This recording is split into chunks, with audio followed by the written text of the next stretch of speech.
Magandang araw sa inyong lahat. Grade 6 Oregano. Ngayong araw, pag-aaralan natin ang konsepto kung ano nga ba ang barangay ayon sa structural functionalism. Bago tayo magtungo sa ating pag-aaralan o sa ating topic, tayo muna o ako muna ay magtatanong sa inyo at may papakitang larawan at sasagutin nyo ito sa inyong scratch paper o anumang papel ang meron kayo. Nakikita nyo ba ang larawan? Ito ang aking tanong. Ano kaya ang mga mangyayari kung wala ang mga taong may kanya-kanyang tungkulin sa barangay? Bibigyan ko lamang kayo ng 5 minuto para sa inyong pagsasagot.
Ayan, tapos na ang 5 minuto.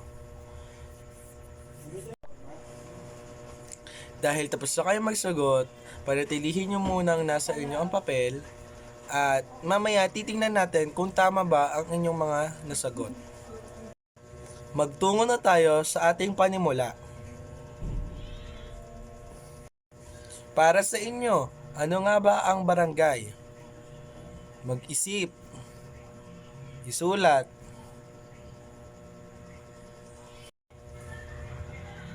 Ngayon, magtungo na tayo kung ano nga ba ang barangay. Barangay.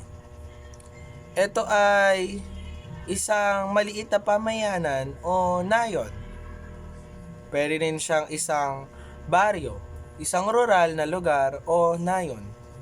Ngunit sa konteksto ng Pilipinas, ang barangay ay tumutukoy sa pinakamaliit na unit na pamahalaan, nakatumbas ng isang village o baryo. Siguro naman, sa inyo ay pamilyar na ang barangay. Kaya tayo'y magdako sa ating pangalawa. Ano nga ba ang iba't ibang bahagi at tungkulin sa barangay? Meron tayong punong barangay, mga kagawad, barangay tanod, sekretarya at ingat yaman, at sa huli ang mahalaga, tayong mga mamamayan o ang mga nakatira. Kaya tara tayo tumungo kung ano nga ba ang structural functionalism.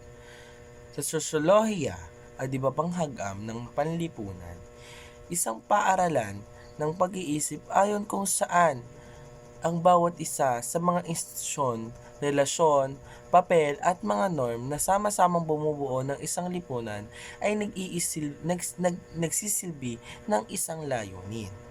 Katulad sa barangay, may mga tao tayong nabuo o naghahawak sa mga layuning kanilang ginagampanan para maging maayos at maisitupad ang kapayapaan sa isang barangay. Sa structural functionalism din, ang pagbabago sa lipunan ay tinitinan bilang isang tugon na angkop sa ilang tensyon sa loob ng sistemang panlipunan. Kapag ang isang bahagi ng isang pinagsama-samang sistemang panlipunan ay nagbabago, isa pang bahagi ng isang tema o tensyon sa pagitan nito at ng iba pang bahagi ng sistemang nilikha na maaayos sa pamamagitan na angkop na pagbabago ng iba pang bahagi. So, paano nga ba papasok ang structural functionalism dito sa barangay? So, sinasabi lang dito o madali lang sabihin na lahat ng bahagi ng barangay ay may papel para magtulungan at gumana ng maayos ang komunidad. Halimbawa, kung walang tanod, magiging magulo. Kung walang health center, mahihirapan tayo sa kalusugan. Kung walang mga mamamayan na susunod sa patakaran, hindi magiging maayos ang pamamahala. Nauunawaan nyo na ba ang konteksto kung paano nga ba pumapasok ang structural functionalism sa barangay? Ngayon, magdako na tayo para sa inyong activity. Ang inyong gagawin ay gagawa kayo ng isang poster na naglalayon na ipakita kung ano ang para sa inyo ang perfect barangay. Kumbaga, para sa inyo, ano yung konsepto ng perfect barangay. At ito ay idodrawing nyo sa A4 bond paper, kukulayan nyo at gagawin nyo presentable. Tapos, pagtapos nun, ilalagay nyo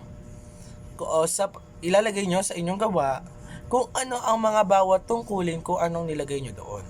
Halimbawa, sa inyong barangay ay nilagay nyo ay may mga tanod, anong mga gagawin nila, tungkulin nila doon, mga mamamayan, kung anong tungkulin nila, and so forth and so on.